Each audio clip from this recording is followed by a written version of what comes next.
do the clap this time. Hannah did the clap this time. Hannah did the clap this time. You see, I'm doing double claps. So.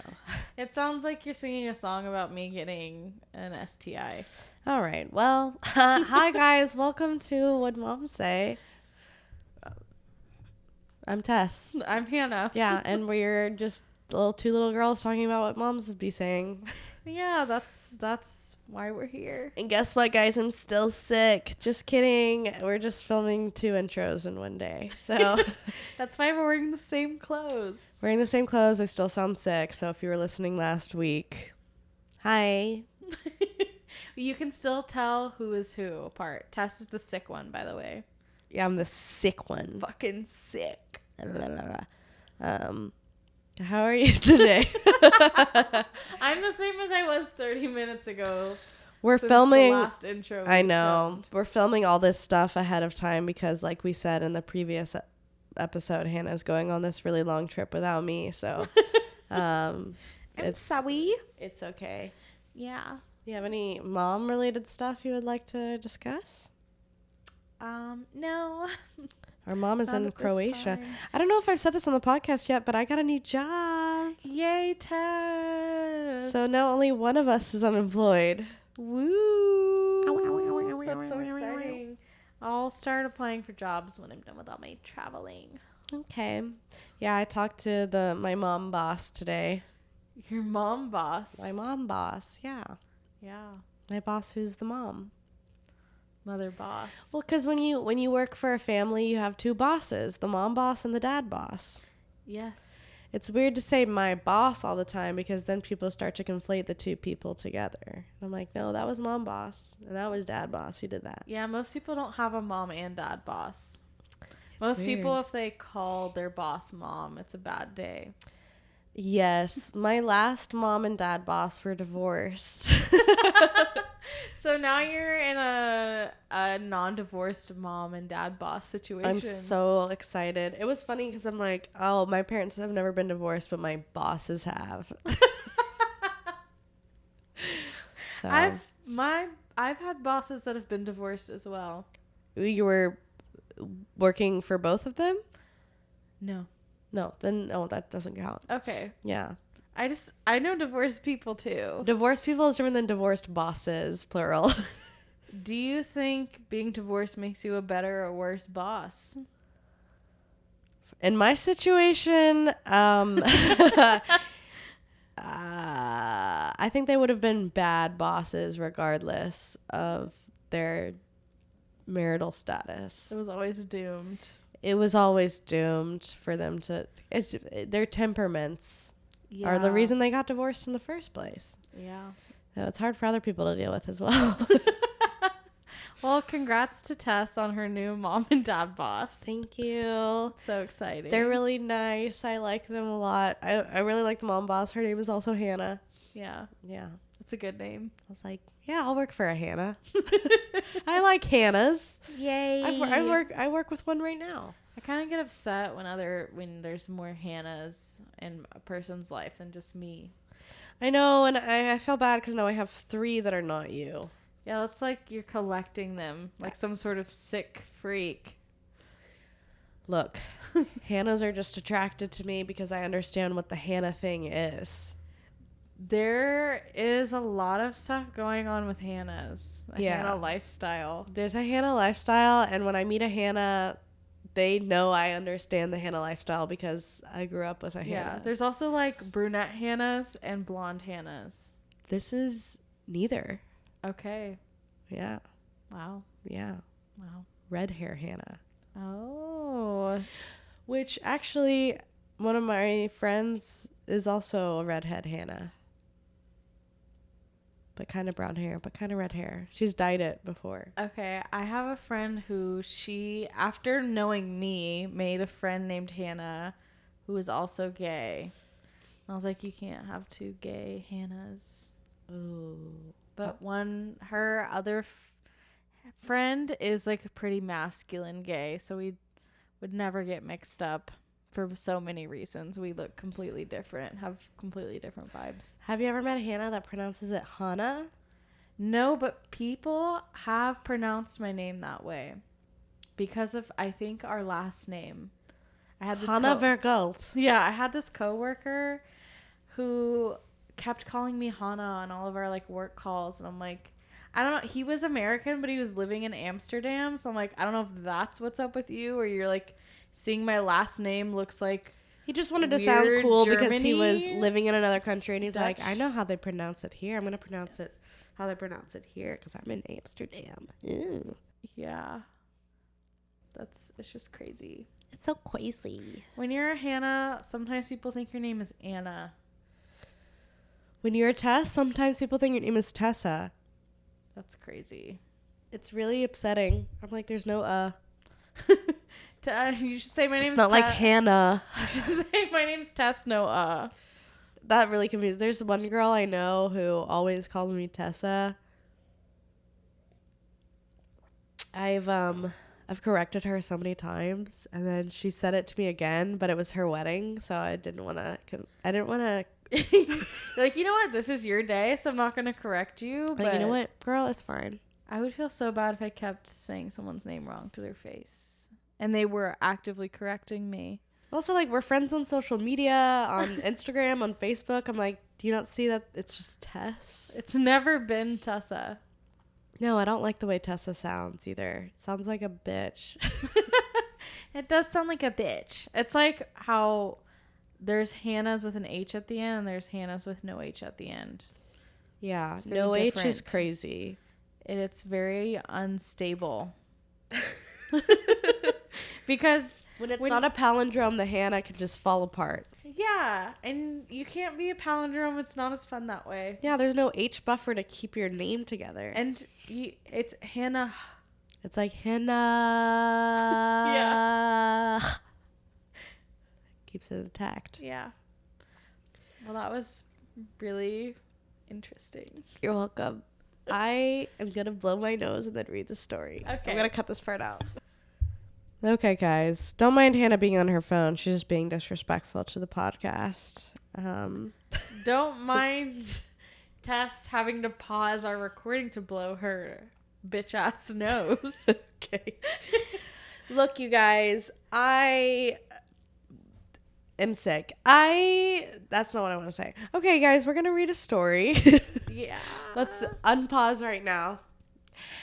All right, we're going to read another Reddit story because we couldn't get a new email within 10 seconds of reading the last one. But if you want to send us an email, our email is whatdmomsay@gmail.com. That's down in the description. We're also whatdmomsay on all of our socials. Leave a review. Subscribe. Engage. 5 whatever. stars. Yeah.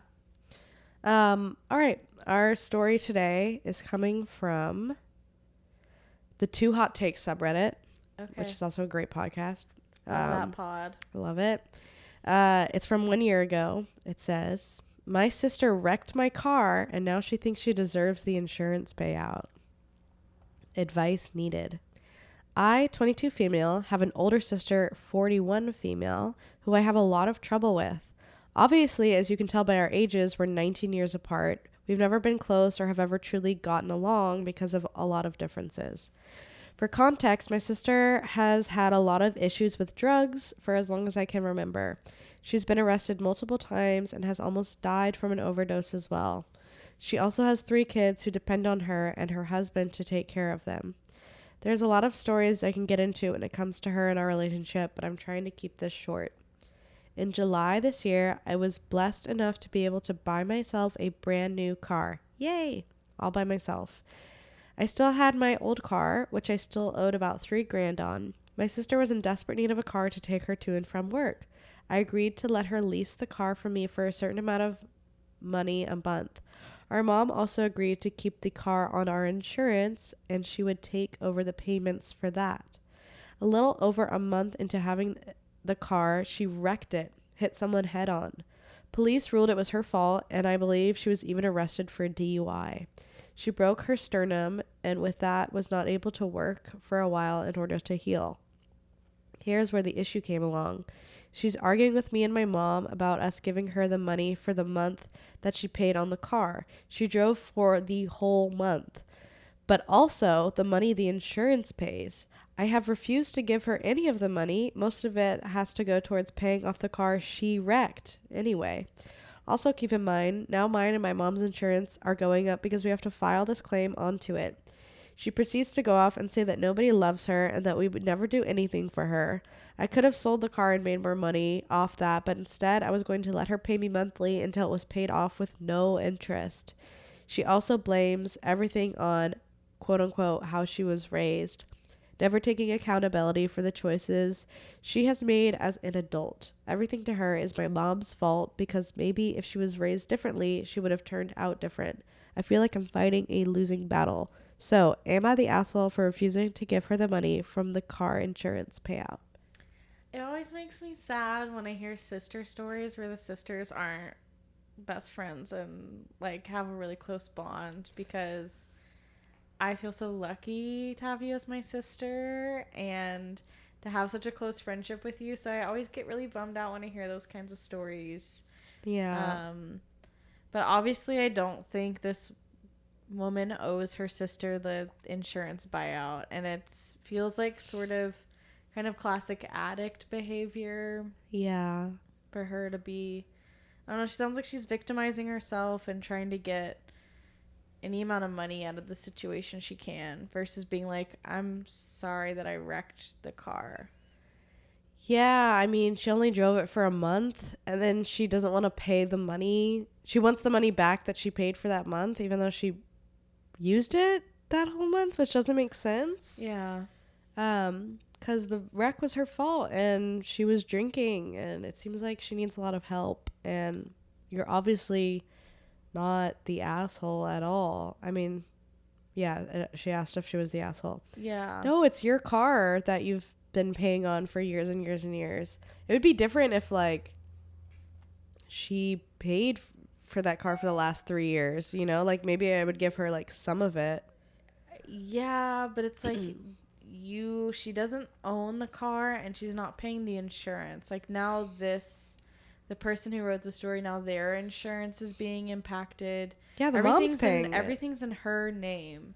So, yeah, I would get if things were a little bit different financially, where, I don't know. Yeah, it's a weird situation to ask for money.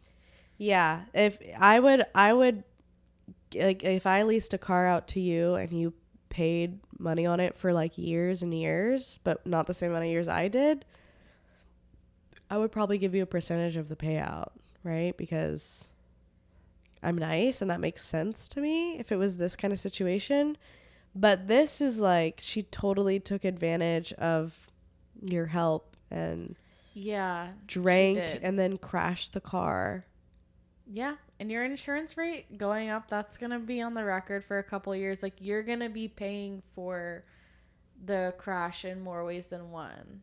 It also sucks because, like, yeah, you could have sold that car and used that as the down payment for this brand new car. Yeah, that's true. I think this is when you have to be careful of what sort of favors you do for certain friends and family members, so that things aren't like crossing certain lines or boundaries. Like, if you have someone who's like actively an addict in your life and they're asking for some sort of financial help, I get wanting to sort of like rescue this person or do something nice for this person to make their lives easier, so she could go to work, so she could earn money and take care of her kids because she has a family. But this might be a learning lesson of like, hey, maybe I've tried to help my sister, but maybe it's a good idea for me not to overextend myself or get financially entangled with her or have her actions affect my insurance or my credit, any sort of thing like that. Yeah. Sadly, and unless she gets like some sort of help or treatment plan. No, yeah, I think the correct way to help someone who struggles with addiction is not to do it in a financial way or give them access to a vehicle.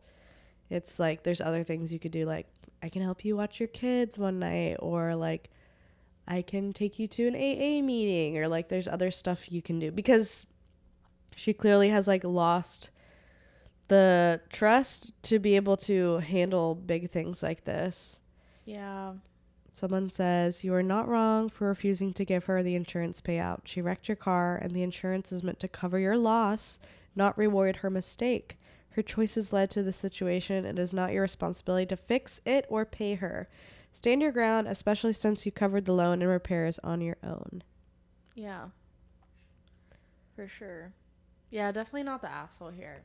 Yeah, everyone's like, "You're not an asshole." It's just sad and it sucks. It is sad. It is sad when sisters can't be cool like us. Yeah, not every sisters are cool. No. I've talked to so many people and they're like, "Yeah, I hate my sister, I hate my brother or whatever. Like, I don't like my siblings." And I'm like, "I'm so sorry." Yeah, like, that's not how it should be. No. Can you hand me that water right there? Yeah. I promise I won't be sick in the next intro, you guys. You better keep doing my that best. promise. I'm doing my best to keep my throat wet. Ew.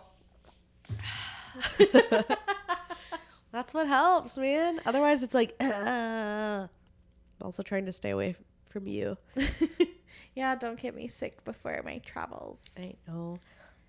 Well, that's it for this one. I can read that other story if you want. Yeah, how are we on time?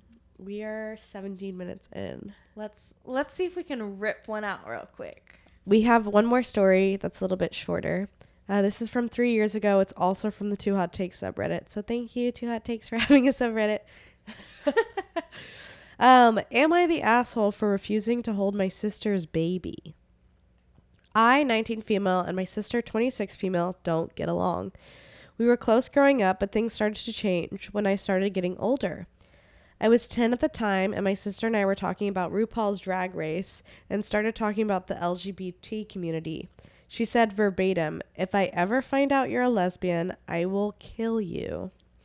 I don't know if I'm allowed to say the real thing on Reddit. She wrote K-word, you. Oh, okay. I will, what's the other one? Unalive you. Since then, things were different. I was outed when I was 16. I am a lesbian and very supportive of my community, but it doesn't end there. She has also outed my best friend, insulted my parents for not sending me to conversion camp. They are not supportive, but they are not monsters. Married a man who has said very suggestive things about me and my other sisters and more. For my parents' sake, I have stayed quiet when she visits. I stay out of the house or in my room. But the line was crossed when I was leaving the house and my mother started shoving her baby at me. I abruptly stepped back and said I didn't want to hold him, grabbed my stuff and left. I have been getting messages from my sisters and parents saying I'm selfish and should not refuse the child since it's not his fault. I find it disrespectful to try and have a relationship with the kid and not my sister. I don't want anything to do with her or her family. I don't wish bad things on her, but I don't want a relationship. I started to feel bad about it because I also want to stand my ground. Am I the asshole? Her sister sucks. Yeah, your sister's a B word. I want to K word her. I'm glad she's still alive after the death threat. I understand not wanting to have a bond with your sister's child, because if your sister has that much contempt for who you are as a person, like, your ability to have a relationship with your nephew is never going to be very much, because your sister's not going to want their child around like a gay person, you know? So it's almost like it almost lessens the pain to not form like an attachment or a bond with this new family member, because it's like even more sad. You've already lost a sister. I don't want to get really close to your kid and really bonded with your child for you to be like gay, because those kinds of people don't think gay people should be around kids. Yeah, and if he hears that from his mom and then he like finds out his aunt is lesbian, like it could actually end up changing his mind and being like, maybe my mom's wrong because I love my aunt. But that's not your job to like make sure he understands that at some point. That's an L for the kid, because it's very cool to have a lesbian aunt or a gay uncle. And now that's the only reason I'm going to have a kid, is so that they can have a lesbian aunt. Yeah, why wouldn't you want to have a gay aunt or uncle? I feel like we missed out on this experience. We have a gay second cousin. Yeah, but we're not close to this person. No. But yeah, I feel like we kind of had a gunkle, like Alan. Yeah, our mom had has a good friend, who's gay, but I didn't know we weren't told he was gay. Well, he lived with a man. I remember feeling like a little Sherlock Holmes because we were visiting with him and his partner at the time, and we visited them a lot as kids anytime we went to Belgium because that's where they lived. And I remember sitting in their house and like looking at both their hands had wedding bands on the wedding finger, and like and you were like, Mom, are they married? I think they're together, man. They live together. They both have wedding rings. I don't know. They've never said anything about having wives. I'm like looking at Mom's finger. I'm like, that is the wedding finger. That they're sitting across from me. The left and the right are flipped. Like, yes. And I remember I asked her afterwards. I was like, are they gay? And she was like, why are you asking that? And I was like, because that's a weird response. They have wedding rings and they live together. I think she just didn't know how to talk about. I think it's different now. I think maybe when we were younger, she didn't know how to introduce the concept of gay people to us, even though she has no problem with gay people. That's just like a tangent. It's kind of cool that like she didn't say it, because you don't go over to people's house and be like, they're straight and they're together, you know? Like, yeah, I think there's a fine line of being like, gay people exist and that's okay, and like not overly making it about that. Like, they're just people that are in love and have a house together. Like, I think she just was like, didn't think about it and was like, they'll figure it out. And then you brought it up and she didn't know how to answer the question. But it could have just been like, yeah, because that was one of her closest friends in Belgium. So yeah, still they still go. I'm sure we'll see him when you leave me behind. Yes, we actually will. This person says it very well. They say, not wrong. You can love the child from afar, but you don't have to bond with him. It's sad, but children do learn from their parents. And sadly, this child's parents will be teaching him all the wrong lessons in life, and your parents will enable it. Do your best to live your life the best you can, and try your best not to worry about them and what they think and say. Wow, you said best a lot. And OP said, thank you. Yeah. I also hate the brother-in-law in the story, because she said he says like weird suggestive things about her and or to her and her sisters. Yeah, like that is weird. I also don't understand why the sister is so upset with her being gay, and the parents are like, we don't love it, but they don't seem as like intense about it. Like, it's so strange to be so intense about someone else's sexuality. Yeah, it's weird both ways. Like, I love that you're gay is also weird. I don't know. I don't know what the sister problem is. Maybe she has some gay thoughts herself. Yeah. Like, she might not necessarily be fully gay, but maybe she's like questioned it and like she's like, the gay in me sees the gay in you and it terrifies me. Exactly. Yeah, it's just strange and unfortunate, but I don't think she's the asshole. No. Someone else said, keep the door open from afar. You never know. This child may grow up and realize they're LGBT plus and need a safe space, because we both know their parents are not going to be that safe space. And OP said, that's a very good point. That's very good to point out. What? That's very good to point out. In that case, should I keep the kid at an arm's length and try to have a relationship with him? For example, when he gets a bit older, try to play with him, and when he's age, allowed a phone to give him my number. Right now he's too little to even speak, but should I try to engage when he grows up more? I'm 1 out of 8 that is queer, and only one of my other sisters is a true ally. If the kid does grow up to be LGBT, I would feel awful if he didn't know he had someone in his corner. Yeah. Her sister seems like the kind of person that would blame her if her son ended up being gay. Like, he's gay because you're gay and you hung out with him. But, I mean, she doesn't have to make that decision now. Here's my thing too. If you think that you can become gay by being in proximity with other gay people, then you're gay. Okay? I've not hung out with gay people and been like, "Oh my God, I'm gay now." Like, that just doesn't work. That's not how sexuality works. You know what I mean? Yeah, they think being gay is like choosing to do drugs and like peer pressure. They think it's like infectious or something. Yeah. And like, if you truly think that I think about senators and stuff that say this kind of stuff. I'm like, if you think being around a gay guy is gonna make you want to suck cock, then you probably want to suck cock, bro.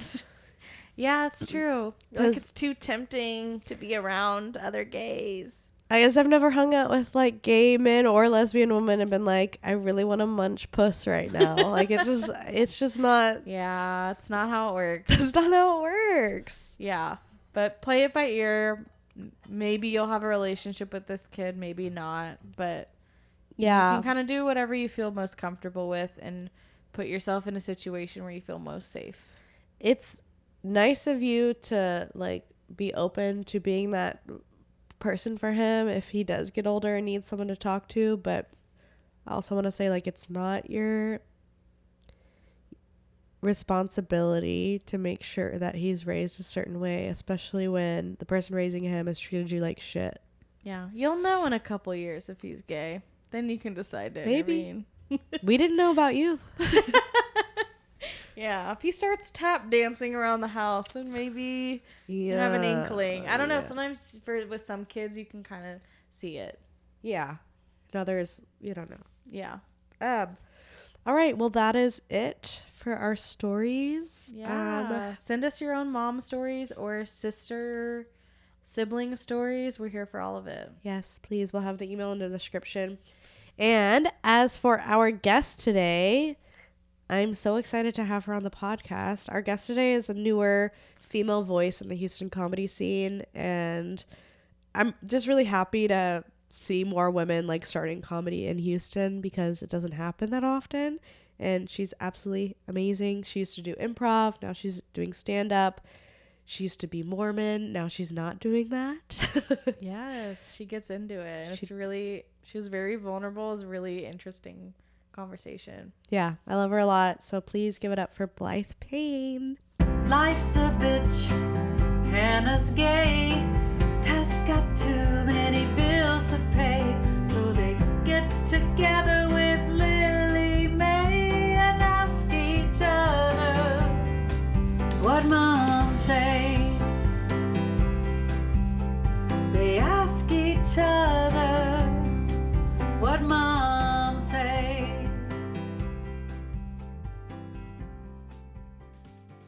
Yeah, that's why I usually try to stay away from edibles because you can't. I actually don't do any weed anymore. Right, but right. Like yeah. edibles, especially, like you can't decide when it's over. Yeah, exactly. Yeah, I had to stop doing edibles as well because the last couple of times I did it, I was like, I'm dying right now. Take me to the ER. Right. Yeah. Do you know if your mom has ever smoked weed before? That's a great question and a great intro. I highly doubt it. I would be very surprised if she did. She is the type of Mormon girl who very much follows the rules to a T. And I was a lot like her, actually, for a long time. Okay. Grew up Mormon. Mm-hmm. Grew up Mormon here in Texas, which adds a little bit of different color to like my experience and how I perceive the world. But my mom, she grew up in Twin Falls, Idaho. And now Idaho, I would say, is like Utah's kind of more backwater cousin, especially like southern Idaho. Southeast Idaho in particular has like BYU Idaho over there. And so my mom grew up in that area in like these very heavily Mormon communities. Just, you know, that was her way of life. You know, a big part of life was going to church. They went to church multiple times a week. She's the oldest of 7 kids. Seven. Yeah. Her mom taught piano lessons, and her dad had like 3 different jobs to make ends meet. They grew up like struggling, I would say. But definitely a very tight-knit family, though. She still talks to all her siblings. They get together regularly. And most of her siblings live in Texas because her family moved to Texas while she was an exchange student in Germany. Okay. And she was an exchange student in Germany like a year after the wall came down on the former East Side. Whoa. So that's kind of cool. She got to be a part of history and like observe everything that was going on. Yeah. Was That's this cool. like the Mormon trip where you have to go and like speak about Mormonism to other countries? It surprisingly not. It was not that. She just Okay. what was happening was like she'd grown up in Twin Falls all the way up until I think her sophomore year of high school. And she loved it there. She was established, and her dad moved them to Logan, Utah. And my mom, like her junior year, and she was kind of like not having a good time or whatever. And then they were about to move again, this time to Texas. And her parents turned to her and said, "Hey, we know you want to travel, and we know that you're really not happy that we're moving so much throughout your high school years. So like, hey, we found this ad in the paper to be an exchange student." And she went for it. She didn't know a lick of German. She just dropped in, and then she learned it all, and she still speaks very good German. Yeah. An ad in That's the newspaper? impressive. Yes, out of the newspaper. Isn't that crazy? This Send is like your kid to 1989. Germany. Yeah. I would be worried. A year after the wall came down. Yeah. Exactly. I'm Yes, like, send your is kid this to a Germany. trafficking thing? Yeah, Like, is this a trafficking? Nowadays, my mom will be like, "Oh, are you being trafficked?" But her parents are like, "No, everything's great. Nobody ever does anything bad in Germany." You know? Anymore. Anymore. You know, yeah. That's funny. Our dad Yeah. is from Belgium, and he Yeah. was a foreign exchange student in Idaho. So it's kind of like almost the opposite. That's Yeah. crazy. Do you know Yeah. what town he was in? Oh, He was close to Boise, I believe, but it was like a Okay. little town. A little town Yeah, I on don't that side. remember. Boise's And- more western and slightly more cosmopolitan, slightly. But yeah. It was Yeah. very Yeah. country because we Yeah. we did a road trip with them when we were younger because my dad went to the like high school reunion for that high school in Idaho, Uh-huh. and we got to meet his host family, and it was definitely out in the country. Like we were shooting guns and Yeah. stuff. And I was like, this is wild. It is Y'all are wild. more Texan than we are. Yeah. I was gonna ask, what's the difference you think between like Midwest Mormon and Mhm. like Texas Mormon? Is there? Because you kind of mentioned there was a difference there. A little bit, yeah. I would say her like the Mormon corridor Mormon, so that includes Utah, Idaho, like northern Arizona, just areas where it's heavily Mormon. They I think that's just ingrained in them a little bit more, and like the cultural aspect is more ingrained in them, I guess, specifically. And they're just like, this is just how we do things. And so they're a little bit more like, oh, there's a different way to life, if that makes sense. They're a little bit like you clock them more easily is a good way to put it. Okay. They're more clockably Mormon. It's like Jewish versus Hasidic Jew. Yeah, they're kind of they're more the Hasidic Jews. Yeah. You're like, Yeah. I know what your religion is. Yeah. Like you see the long shorts and the BYU t-shirt and, you know, the 5 blonde children. You're like, I know what this is. Yeah. Yeah. I see what you got going on. Yeah.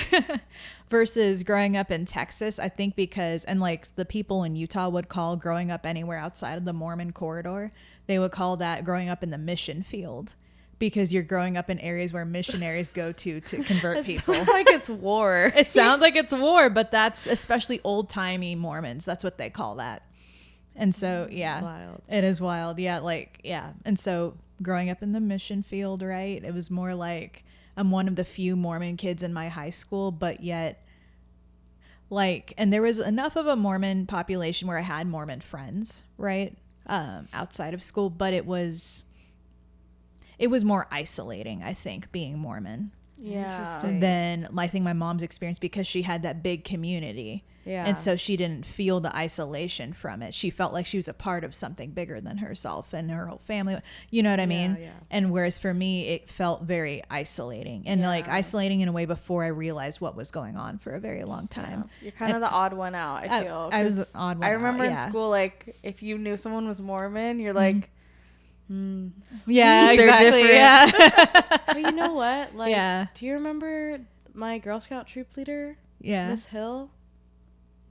You remember Aniston Hill? yes. Their family was Mormon. I believe didn't know it. that. And like this girl, we went to the same elementary and high school, and she was very popular and like very well liked. Like you wouldn't even know she was Mormon. Yeah. She did it so well. Well, because Yeah. like I didn't even realize she was Mormon until like I was in high school, and like as a young girl, I would go to her house and like spend the night at her house, and her mom was like the Girl Scout troop leader for my troop. Like they weren't on blast about their religion to the rest of the community. I don't know if that was because they were worried about like It can be a little bit like that. And that's what I would categorize, like you're saying, more of like a, if they weren't putting it on blast, they're more of a Texas Mormon in that way, and that maybe they, you know, adopt more like Texas, you know, dishes and ways of cooking and ways of speaking about things, right?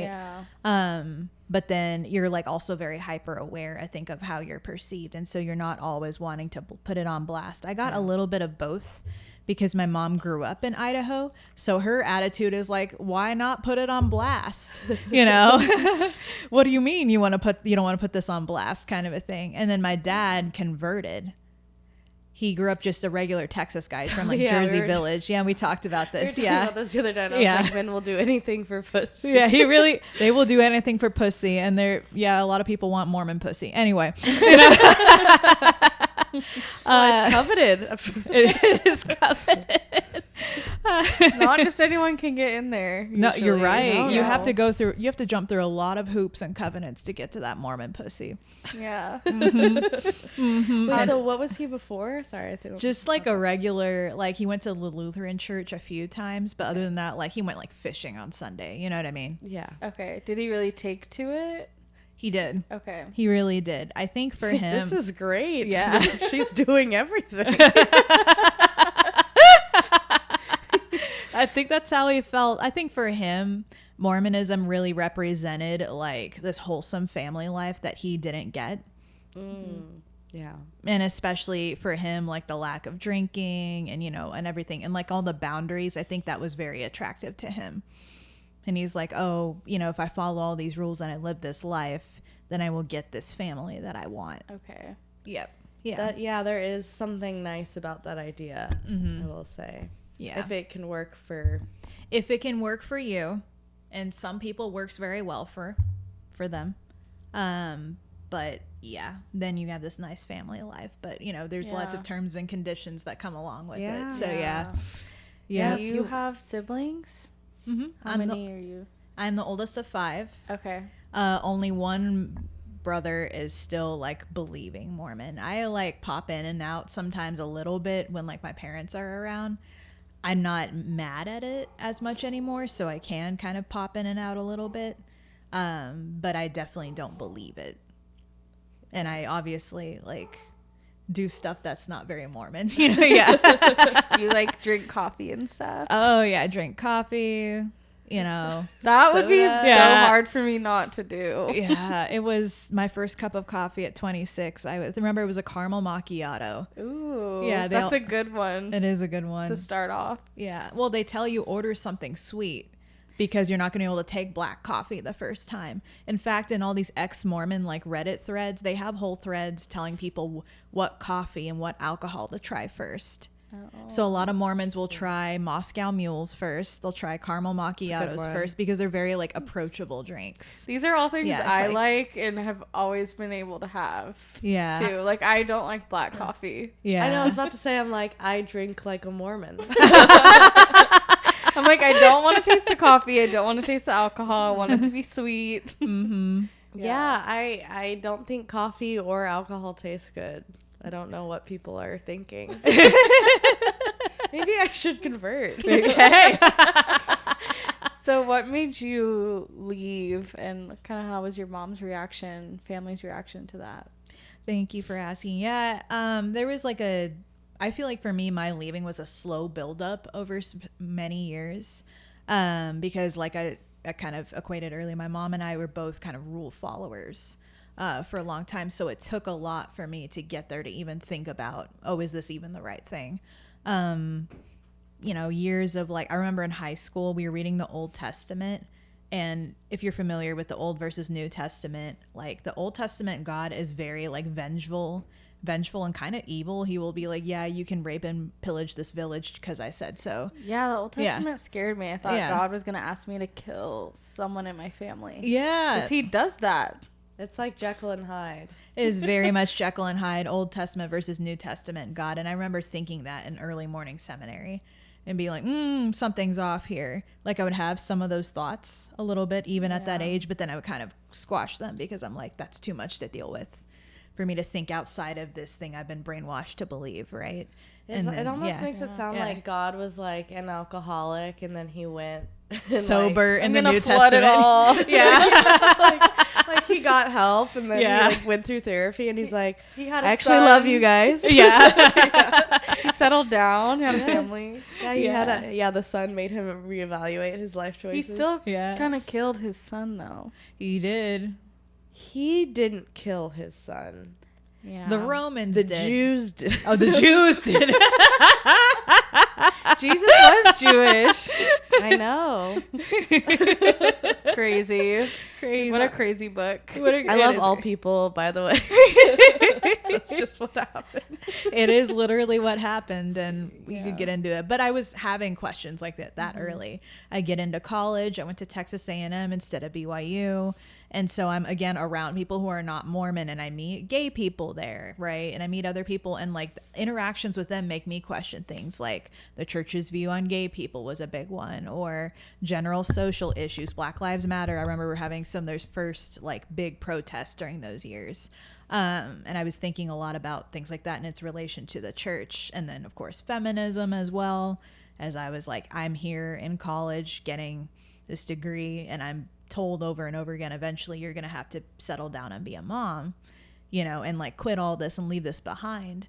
I did get married really young. I was not graduated yet, but I got married in the Mormon temple because that's what I was supposed to do. Yeah. And I was so miserable in that marriage that I really started to look at, well, maybe the church is part of the problem, and correct, it was part of the problem.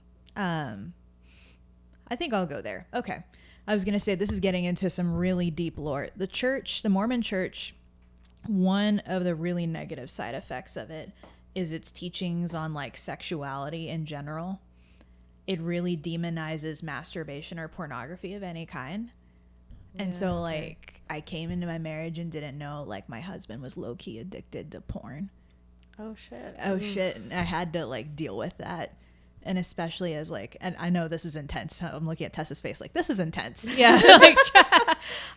She's locked in. No, you're She's fine. locked in. You're like, whoa. You know? I had an ex who was addicted to OnlyFans girls. So Yeah. So you're like, you feel it a little bit. Yeah. And it's a tough But thing. he wasn't even Mormon. Yeah. No, he was just a piece of shit. And At least he was supporting small business. yeah, at least. Yeah, mine was cheap. He didn't pay for anything, you know. You should pay for your horse. You should pay for your whores, god damn it, you know. How did you find out he was addicted? Did you stumble across it or did he tell you? Combination of both. Okay. And it was more like when he told me it was happening, but then he would like do it over and over and over again. Mm-hmm. Like sometimes multiple times a day. That's impressive. Impressive, yeah. And that's a big no-no in Mormonism already. And then on top of it, it's like this vicious cycle that he was caught in. And he was also a piece of shit. But, you know, yeah, so that was very tough for me. And that made me think, well, maybe something's wrong with the religion if we have to follow all these rules and it's making us so miserable as a married couple, right? It's not bringing us like the happiness that I thought it would, right? And then, you know, it came to a head in early 2021. We hadn't gone to church for a year because of shutdown. None of the churches were open. And so we weren't, because you're not going to church for a year, you get to sit there and think about things Yeah. for a minute. A lot of people became gay during the pandemic. Yeah. Yeah. They had to sit and think Are about you talking it. about yourself? Yeah. You're like, now hold on. Yeah. You know? Yeah. Is that what it was? Yeah. It was COVID-19. COVID-19 made you gay. You know? Yeah. Yeah. Yeah. You're just like, yes. There was that. I found out one of my younger sisters was gay. that was a big one. It's one thing when it's your actual sister, right? And you're like, I don't feel like I can support this anymore because I love you more. And the policy already bothered me anyway. Then I finally read what's called the CES letter. It's kind of, what's a good analogy for it? It's like the Declaration of Independence against Mormonism. It's like a manifesto? It's a manifesto. Oh, kind of. It's very well researched. It's a guy who wrote the best compilation and the most research, basically argument against the actual Mormon doctrine. And he cites sources and like backs it up. And he's questioning everything that Joseph Smith did and how he got there. And then, you know, the actual teachings in it. And basically by the end of it, you shouldn't look at it if you're not already questioning, because it will lead you to be like, yeah, none of this is true. Right. Yep. Yeah. Okay. Especially Like showing a Trump supporter a news article. Yeah. Or something. They're There's like, something. You're like, yeah. Yeah. So I read that finally. I was willing to look at it because when you're inside Mormonism, they say, oh, there's anti-Mormon material out there. Don't read any of it. Only read faithful sources. It's weird to say don't read any of it, because if you do truly believe in it, reading something anti what you believe shouldn't affect you. Yes. Right? Yeah. Yes. Yeah.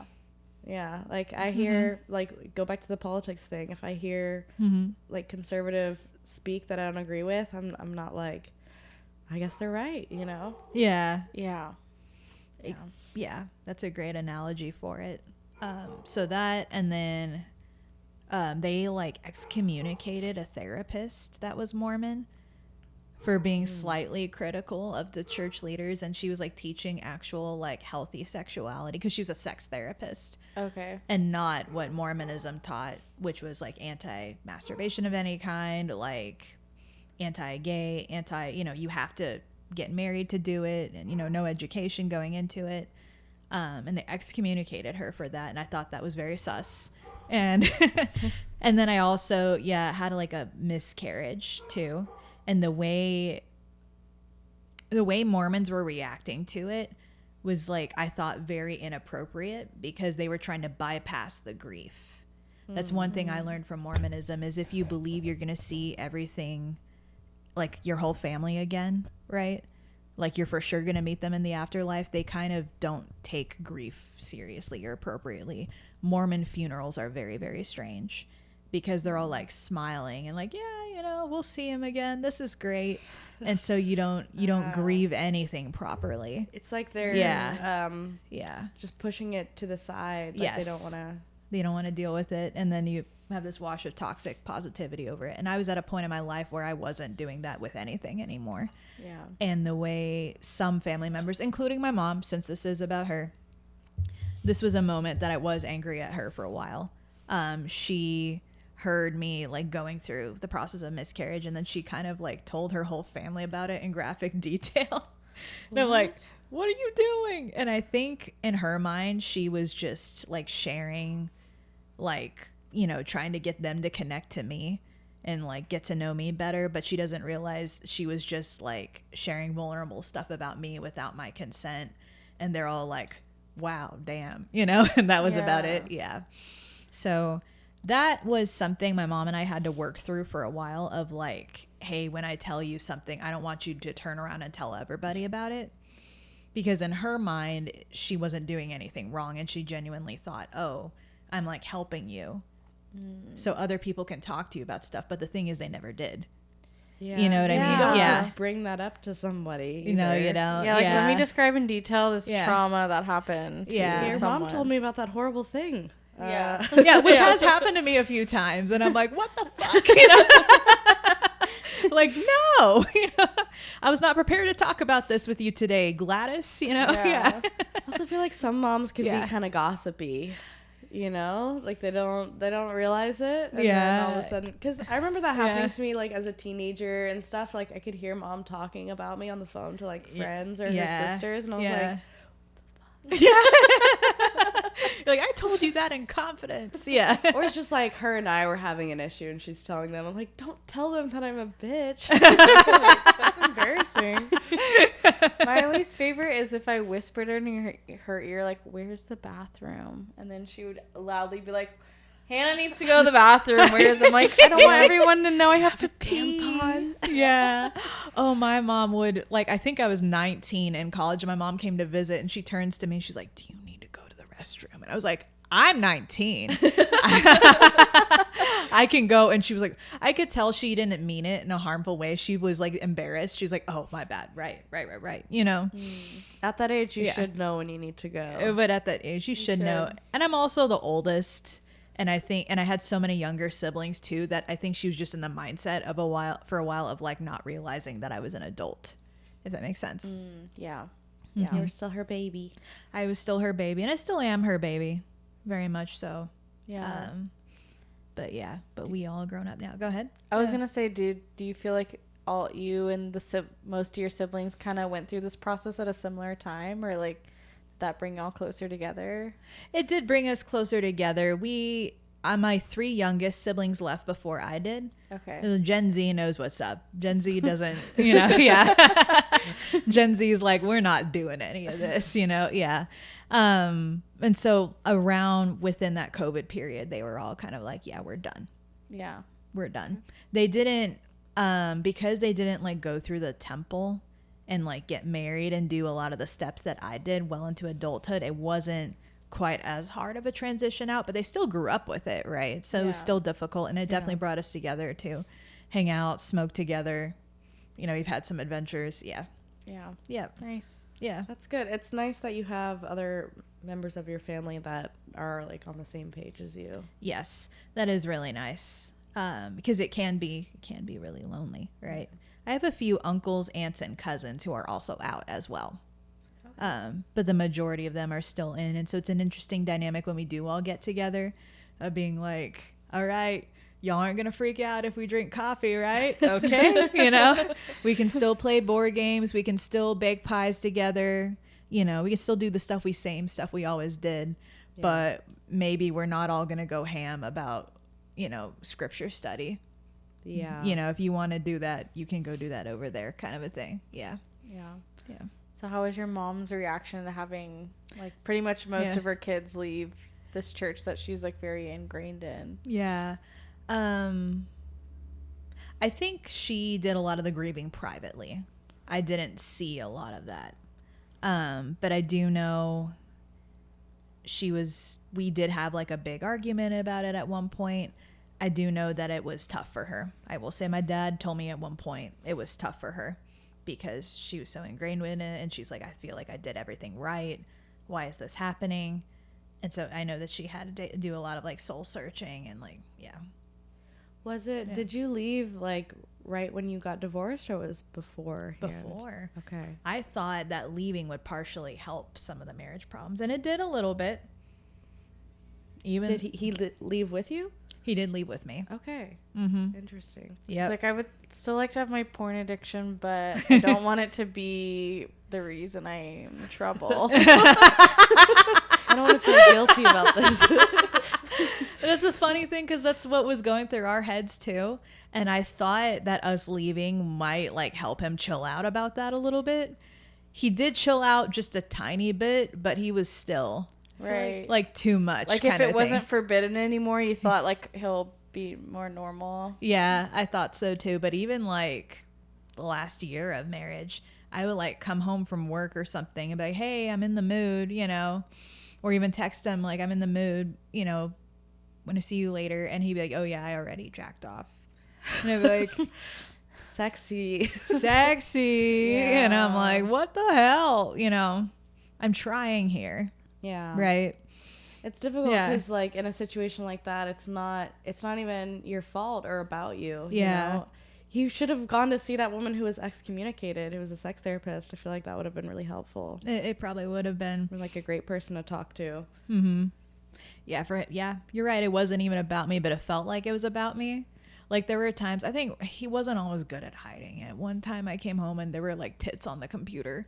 And I was like, mine are better than those tits. Like I have better tits than that. I'll send you a picture of mine. Put those on the computer. Yeah. Cut my head off so you think it's somebody else, because apparently. I think that is what's upsetting about it. Yeah. That it's not personal. Yeah. Because you're like, I can't believe you're not fucking me and it's not even about me. It's Yeah. about you. Yeah. It's frustrating. It was very It's frustrating. the same with cheating. Yeah. Like, I felt like I was being cheated on during that period.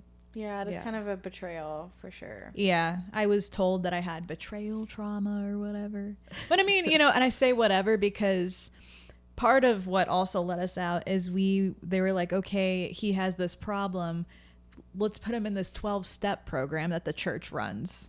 The church a church is Mormon church, obviously that's how I refer to it, but should not be running 12-step programs of any kind. They just ask like somebody's uncle and aunt to run these groups of like addicts. They don't have any training. They just have a booklet and run that. And then they also have a group for like the spouses of addicts. And I got thrown into that. And they're like, this will be good for you. It was not good for me. It was like just people talking about week after week after week how upset they were about their husband either doing similar stuff to mine, or sometimes it was worse. Sometimes they're, you know, hiring escorts. Oh. These Mormon dads hiring escorts or, you know, prostitutes, and then they have like 5 kids at home, and like nothing was getting solved. it's But like, yeah, at a certain point, Yeah.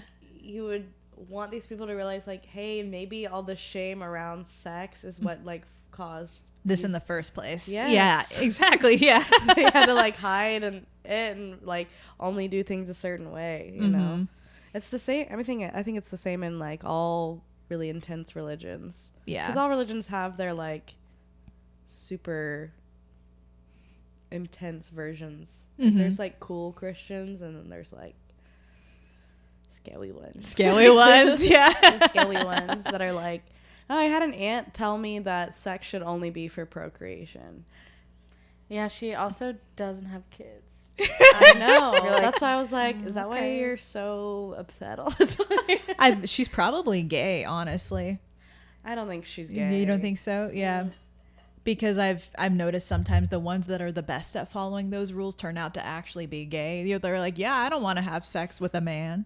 You know, I don't know. I think she's just very strict, and like she feels the need to police other people, and like since I'm a young woman who's unmarried, that's what she felt like she had to say to me. Yeah, gotcha. Like, you shouldn't sleep with someone unless you're married and you're gonna have a kid with them. You know, Yeah. because I can't see her and her husband being like not having sex or whatever. You can't not picture it. It's not that. It's just like he's kind of like a very sexual guy. Like He is. He tells everyone to call him daddy or something. yeah, Who's he'll your be like, daddy? who's your daddy? Like he's kind of like your Okay. typical like uncle. Yeah. You're like, I don't want to hear you say any of that. Yeah, I saw it's him really recently and he interesting. said it. He said, "Who's your daddy?" And you're like 30. Yeah, I'm like, Johan? Johan? Oh. That's what I used to say. I used to be like, my dad, who's right over there. Yeah. You see him. You know him. Yeah. Because as a little kid, you don't know what the fuck that means. Yeah. And why are you saying that to a kid? Yeah. Reel Reel it in, Johan. Yeah. Oh, no. Yeah. Johan is our dad. Okay. This is another. We won't mention We his won't mention name. names. That's fair we enough. won't say his name. Yep. Okay. Cool. So, yeah. Tell us a little bit about, like, your childhood with your mom and, like, what she was like while you were growing up. Yeah, I will say my mom growing up was a very good mom overall. She was really engaging with us kids. When I was little, I remember her, really encouraging me to, all kinds of play and imagination. She always tried to sign us up for whatever dance or music classes or whatever that they could afford at the time. And she was always very supportive of like coming to those events. Right. And she would play with us too. She was a great mom. I think, of course, she would get frustrated sometimes, right? But sometimes it was silly. I remember one time as a teenager, I'd be like, just one more sec, because she was telling me to come downstairs to do something. And I said that like 5 times, and she looks up and she's like, no more sex. And I was like,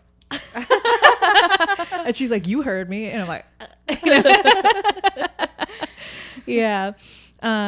One thing she was very serious about, and I figured out as an adult, like, this is just who she is. My mom is very smart and just loves school and has always loved school and have been very motivated by like the academic environment. And so later on, like middle school, high school, she started to get like increasingly intense about it. And she'd be like, hey, you know, why do you have an 88 in this AP class? I'm like, I'm trying so hard, and I have 4 AP classes, and I'm in early morning seminary and extracurriculars. And so that's something I talked to her about recently, actually. For a long time, that attitude was hurting me a little bit, of like this like perfectionism, oh, I'm never good enough, right? And I talked to her about him, like, I know you meant well. I know you just wanted me to succeed, and like that she loves school so much, right? But I was like, but that was like a lot, and you weren't like acknowledging that, hey, I was trying. And she's like, oh, I'm sorry, right? Yeah. And now she gets it, and now she realizes, right? But for a while, that was one thing that was kind of hard that she did. I will say we butted heads a little bit more over like the Mormonism stuff when I was in high school. I think just because I was, you know, like you said, a budding young woman, and she would be like, you can't wear that anymore. Or she'd be like, oh, what'd she say to me? I don't know. It's like little small goofy interactions of her being like, yeah, you can't do this because then this will lead to sex. And I'm like, oh, okay. I do remember, like if you shave your legs, it'll lead to sex. Like like not that crazy, but like skirting the line a little bit, some crazy stuff. I do remember one time, and I might have told you this the other day, of like the first time I used a tampon. This sounds familiar. Sounds familiar. But tell Hannah, 'cause she wasn't there. Yeah, my mom can get a little bit intense when it's like time to get going or just wants to do something. So I was in swim practice, right? Swim team for the summer. And it was time to go to swim practice, and I got my period, and I had never used a tampon before. My mom's like, you're not staying home. You're going to use this tampon. And I'm like, well, Mom, again, I'd never masturbated. I didn't have any education. I'm like, I don't know where my hole is, right? I don't know what's down there. I've never looked at it, right? And then she's like, here. And so she had me sit in front of her naked and essentially finger myself to find my own hole. Oh, and then and then pulled out a tampon and watched me like insert it. And I know she was just trying to help, but it was a little bit like, that was a lot, you know? Yeah. Too much. Yeah. It was too much. Yeah, you're like, by the way, don't do this to any of my sisters. Yeah, I don't think she did. Yeah. I have 2 sisters, and I've talked to them about that. They're like, yeah, she just handed me one. You know, and I'm like, oh, okay. There was probably a moment during that whole thing where she was like, maybe this wasn't a good idea. I think so too. Yeah, because like if she's halfway through, she's like, I have to commit now because we already started. I don't want to make you feel bad about how you're fingering yourself, but yeah, I don't think I can watch anymore. Yeah. That's probably her inner dialogue. If I asked her about it, I don't think she would say it that way, but she might be like, you know, yeah. Like, sure, she'd be like, I don't remember that. Yeah, that's sort of what she would do. Yeah. It's hard to put a tampon in the first time. I could not put a tampon in until somebody fingered me for the first time. And I was so excited that I ran home and put a tampon. I wasn't even on my period because I tried several times and it hurt so bad. And then I was like, I know where it is now. Yep. I know what it's supposed to feel like. I know where it is. I'm going to do it. You're going to do it. Well, part of it's the angle, too. It's at an angle that you don't expect. And when you're inserting the tampon, if it's not in at the right angle, it's a bad time. It hurts real bad. Yep. Yeah. It's an art. It is an art. Now I just free bleed. I hate tampons and pads. It's all bad. I do really want to get that underwear that is like period underwear. I love that too. Yeah. You have it? I don't. I want it. I used to do the cup, and it was just it's just hard to smush it in over and over again. You know. It seems like too much, and then you have to clean it. You have to boil it, and then you do have to make a special soup. Yes. You use the Diva cup, right? I've used the cup. It is like sometimes when I put it in, it makes me feel nauseous. Because I'm just like, So it's not "Ugh." good. Yeah. And then Yeah. every night you're making your weird little witch's soup. I know. And then you have to think about how it's a cup and when you're laying down, what's happening. Like, Yeah. yeah. Yeah. Yep. That's hard. People are trying to come up with a solution, but we're not there yet. I don't know. Maybe the period underwear is the closest. But The solution is menopause. that is true. You just have to get to that point. That's what our mom has been telling me recently. Mm-hmm. She's like, "Don't worry, eventually, you won't even have one anymore." Mm-hmm. I'm like, well, hopefully that's not for a long time. Yeah. Yeah. But then I feel like going through menopause is like you're going through some sort of mental illness at the same time. You are. Yeah, I wasn't around when my mom was menopausal, or like going through it, right? But I heard stories from my siblings, my two youngest who were at home. They're like, if she sees a sock on the floor, she's gonna lose her shit. Yeah. I'm like, you know what? Bless her heart. You know, she's doing her best, right? It's hard. Yeah. It's hard. We're all Yeah. gonna go through it and then be like, Yeah. that's why my mom was like that when she was 45. Yeah. I understand now. It happens. I think it happens later than that. It depends. Did you know that Gordon Ramsay's wife had their most recent child when she was 49? Yeah. Jesus. That's crazy. I did not know that. My new obsession is Gordon Ramsay, so I've just been like looking up all the facts of his Well, I life. was confused because there's a documentary about him on Netflix and they show his youngest child and I thought that was his grandchild. I was like, oh, that's his son. 'Cause That's all valid. his kids are adults. No, I He was has like, a small- did he get remarried? And I'm like, no, he's been married to the same woman. I'm like, how old is she? And there's like, no, yeah, she had a kid at 49. I'm like, fuck yeah, babe. Get it. Let's go. Yeah. Yeah. Let's go. Get it. I'm Cool. gonna Google, when does menopause happen? Yeah. There's also perimenopause, which is like before, there's like premenopause. Mm-hmm. Oh, okay, but yeah, between 45 and 55. Mm-hmm. Crazy shit. Yeah. Mm-hmm. I guess we'll figure out I guess what it's all about. Hopefully I'll be dead before then. No. Yeah. One really cool thing I will say about my mom, because, you know, it's easy. I think especially with all the Mormonism stuff, it can make her sound crazy or you're like, wow, why would she do that? But truly, she was just doing, and I think this is all of our moms, they're just doing the best of what they know how. And she just happened to have this particular flavor of like worldview. And so she's just translating the best, right? But one thing about her that I think stands out is that she's always been a very curious person. Despite her background of like conformity, right? You know, everybody's the same.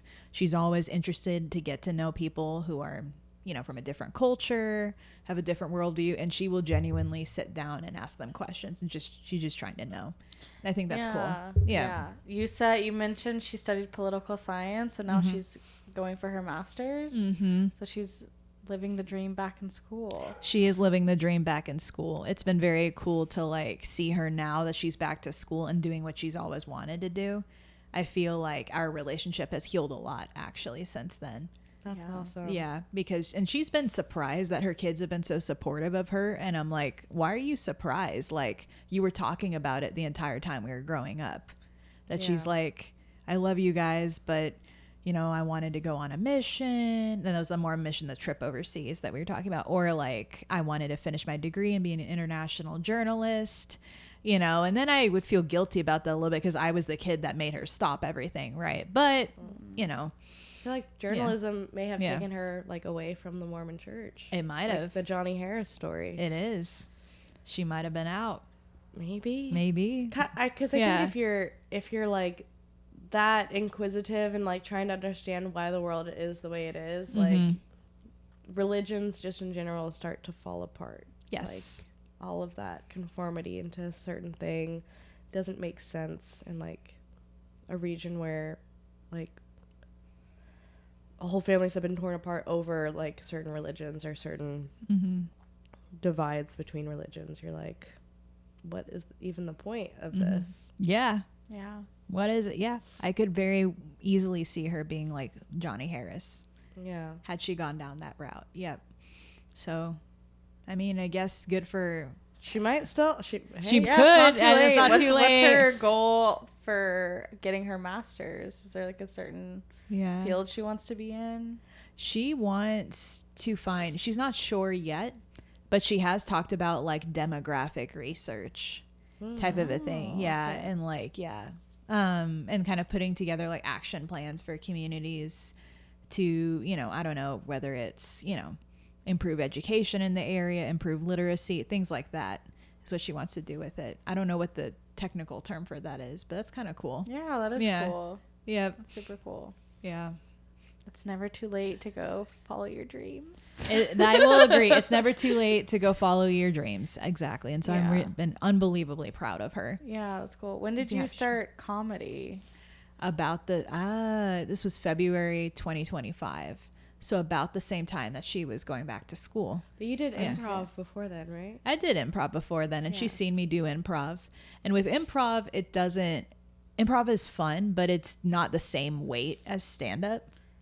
Because Yeah. improv is very much, the way at least it's structured, like here in Houston, is very much something that's easy for it to be a hobby that you have with your full-time job. Do you think after doing both now you prefer stand-up over improv? Yeah. I actually started improv because I eventually wanted to do stand-up, but I was like, I'm not ready to do that yet. Let me try improv first because it feels like easier entry, because I had done like theater and stuff in the past, and I'm like, actually improv is really fun in of itself, and it was great training, right? But I do prefer stand-up. But yeah, she's supportive of that. She's like, oh, that's a great hobby. But now with stand-up, and I've told her, Mom, I want to make this my career. And I know what you think, right? And they're both like, ooh, that's entertainment. That's really hard to do. But I'm like, but I want this to make this my career. And the fact that I've been starting at the same time that she has started like schooling again, she, I think, has had an easier time to relate to where I'm coming from with stand-up. She's like, oh, I can see that this lights you up, that you love it. And you keep going back basically every night, right? She's, I think, shocked, you know, that I'm doing it basically every night, right? And how much I keep going back at it, and a little bit blown away, but happy. They came to the Den the other night, right? They did, yeah. Oh, I so know, I I've was- seen you perform. I didn't perform that night. Oh, okay. Yeah, but my mom has seen me perform actually once at Secret Group. Bless her heart, you know. Yeah. That's Don't make her go there. Scary place It to was go to as a scary. parent. Yeah, it was scary. I was like holding onto her arm, and I was like watching her, you know. And I went on early in the lineup, and then I went and sat with her in the audience. You That's know, nice. I was like, I got her. You know, I got It's gonna you. be okay, Mom. It's gonna be okay, because she walks in here and she's like, There's skeleton Yeah. everywhere. Yeah. It's dark. Floor's Yeah. sticky. The bathroom's gross. And this Yeah. is where you hang out. yeah, all the time. Yeah. She was like, Blythe, can you like do comedy without being at this place? I'm like, not really, actually. You know. Yeah, they make it difficult to do that. Yeah. I love the place. Yeah, I do now for sure. It's good. Did they like the Den though? They did like the Den. It's much nicer. It's much nicer. They surprised me because my brother and dad were there too. And who are both, and it's the Mormon brother, right? And they surprised me. They told me Christian Alexander was their favorite. What? Yes. My mom's favorite, I think, was Joshua Jordan. And that didn't surprise me. That makes sense because That he's a makes- clean comic. Yeah, he's pretty clean. And, you know, yeah. I was curious to see what I was supposed to go and actually meet Blythe's mom before, but I was Yeah. not feeling well. It's okay. That Yeah. day, so I stayed in. You stayed in, but yeah. But yeah, I think it's hard to like expose your family to the comedy that is Houston comedy. I think it is for everyone. I think, yeah, it's a little bit hard, but me inviting them there was a step of trying to be like, I'm trying to invite you into my world a little bit, right? Even before they see me perform. So they get a little bit of a taste of it and be like, hey, there's some good stuff out here, right? Yeah. Do you think you're gonna eventually do any of the Mormon material in front of them if they come see you? I think eventually, if I get to, let me say this, if I get to where I want to go with comedy, eventually they're going to hear it. Yeah, they're gonna have to. They're going to have to. Yeah. That means I may have to work on it to package it in a certain way where it doesn't feel like it's offensive to them, which might be hard. That. So you could Yeah. do that where you're Yeah. like, I'm gonna not say certain things while they're in the audience, but then like, what if you put out a clip online? Are you Yeah, or gonna it's in the censor? special. Yeah. Yes. Yep. Yeah. And yeah, you're right. I have thought about that, and I'm like, well, Could be like, if I'm please at a don't listen to please, it. or I might just tell them, hey, you know, I know this is really special to you and you don't have to listen to it, but I am talking about my experiences and my intent is not to offend, but I am being honest about it. Yeah.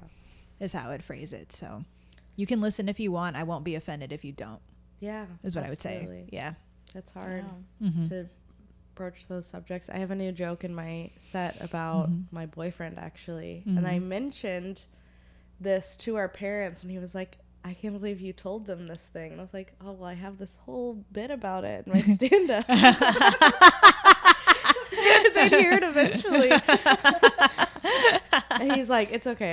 It's fine. I just wasn't expecting you to say that to them right in front of me. It's like, word. I think I know what you're referring to. Yeah.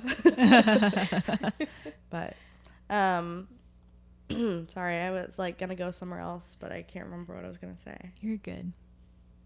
Where were you gonna go? I don't know. My mom is one of those white ladies who gets really excited at like a Mexican restaurant because she wants to speak Spanish to the servers, because she Okay. also speaks Spanish and learned She's it in her fluent in Spanish. as well. And she learned in adulthood. My dad was in oil and gas for a long time. And so we actually lived in Caracas, Venezuela for a bit when I was a kid. And so they had to learn Spanish, right? And my mom especially picked up. My dad speaks pretty good Spanish. My mom, like, especially speaks very good Spanish. And she's so, like, cute. She literally, we go into a restaurant. She's like, buenos dias, you know, and then she starts, like, yapping off at him. And sometimes, you know, they get really excited, like, oh, cool, this is cool. And sometimes they're kind of like, all right, you know, yeah. Calm down. And they're like, shit, I don't even know Spanish. Or she will join conversations sometimes because she'll overhear it. And she's just trying to be friendly. She's super friendly. Yeah. My mom is a very friendly person. And they're like, whoa, you know, like, you know. Like, I was not expecting that. Yeah, you know, and she'll speak fast too. Like, yeah, Damn. She can pick up a language really well. she can. Is That's she a doing, cool like, skill. It is. Duolingo, or how did she learn Spanish so quickly? Well, when she was learning it at the time, she did like have like a tutor there. Okay. But she found something that works really well for her is she would watch movies that she was very familiar with, but in Spanish. She made us do that a couple times as a kid. Okay, so what movies were on in Spanish? In Spanish, I remember watching, I think, The Emperor's New Groove in Spanish, That's a almost good one. exclusively, yeah. And then like Peter Pan and like Disney movies in general. I remember watching in Spanish because she's like, no, you're gonna, yeah. I remember watching Star Wars in German. You know, Scary. It was a little scary. Yeah. Well, Darth Vader means father. Father, yeah, the Dark Father, yeah. The Dark Father. I was watching Attack of the Clones in German. So, yeah. It's really scary because they're like Nazis. Yeah, basically, yeah. This is a history lesson now. It's It fitting. is, yeah. Yeah. But that's what she did, and then she had flashcards and stuff. But honestly, I think she's just gifted in that way, and that she's been able to retain it. That's awesome. Yeah. Our dad also, he can speak like 3-4 languages. And Yeah. now he's learning Chinese. Oh, that's cool. Yeah, I know. I asked him, I was like, when you retire, what do you think you'll spend your free time doing? And he's like, studying Chinese. I'm like, he said some other things, but I was like, that, okay. Yeah, I think we said Yeah. he's in his Chinese baddie era. Chinese Yeah. baddie. He is. He is. Ni hao, papa. For reals. Yeah. Yeah. Well, we do need to wrap kind of soon, right? Mm-hmm. Yeah. I'm assuming this is like a little bit behind what that's on. Because we started. Mm-hmm. What does that say? I don't know. I can't see the screen. We're like so afraid to touch anything. If anything unplugs, it's over. Yeah. Yeah. I guess my last question is like, do you think you want to take on like motherhood yourself at some point, or you're like, F no? That's a good question. Because It's okay if you don't know. I don't know, and I'll explain why I don't know. I'm the oldest of 5, like I mentioned earlier, and I ended up kind of being the third parent sometimes. And I feel like when you spend so much time around kids, and I was also babysitting for other people too, when you spend so much time around kids and like kind of being a mom when you're supposed to be a teenager, I think that kind of, you know, hinders you a little bit from wanting to do it when you're older. I will say I did also witness my mom give birth twice. From what angle? Yeah, that's way worse than the tampon thing. It is way worse. It was standing up. You're like, remember where I showed you to put the tampon in? Now look what can come out. out of my pussy. Yeah, no, yeah. It was. She was in the bathtub. I think it was why it happened is she's kind of like, oh, my daughter's gonna be a mom someday. She should be around. And then it was also maybe they didn't coordinate for like the neighbor to come over and get me or something. Anyway, How old were you during both of these births? 6 and 11. 6 is so 6 is young. So was crazy. 11. but Yeah. Wow. So I've seen childbirth up close. So she's From done my all mother. home births. Those 2 were home births. The other 3, myself included, were in the hospital. But her preferred way is home births with the midwife. And I'm like, hey, all power to you. She's like, and my midwife is my 6-year-old. Yeah, it's my 6-year-old. It was like, put down your coloring book, Blythe. Now's the time to, not really. Yeah. You didn't like run out of the room like I've had enough. Like, Yeah. Well, I was sat outside the room, but I ran into the room because I heard my mom screaming. okay. She was like, this is a really good learning experience. And for some reason, that's made you unsure about. About childbirth. And Childbirth. for some reason, I can't really watch scenes where a woman's giving birth in movies too. Yeah, that makes sense. Like first episode of House of the Dragon, can't get past it. You're like, that's nothing like the real thing, which I Yeah. saw. Yeah, which I saw. Yeah. Now But- I'm thinking about it. yeah, Have you seen Girls on HBO? I haven't. Okay. Well, if you're gonna watch it, and you should skip one episode. Okay, yeah. You'll know Good when to it's know. about to happen, probably. It probably am like, oh nope. We get- Yeah. So to wrap the thought up, I don't see myself having kids anytime soon or really wanting to do it because of those experiences. But hey, my mind can change at any time, is what Yeah. I'll say. Maybe if I find the right partner, or if for a minute I was kind of like, I kind of want to be like a stepmom because then someone else has a kid and I only see them half the time, you know, and then I still get that to scratch that parental itch a little bit. But, I'm not going to go out of my way to find single dads because that does feel very strange, Yeah. You're okay with being like making a cool guest appearance. Yeah. Yeah. A guest appearance in this kid's life, but I don't know if I need to make one myself. Absolutely. I think Yeah. more and more women Yeah. are feeling that way. Like, Yeah. the whole rigmarole of having a kid and raising it is so much work. It's like, what is the point of doing it if it is going to be so difficult? And that's why, like, I think they say women in their 40s are like the highest,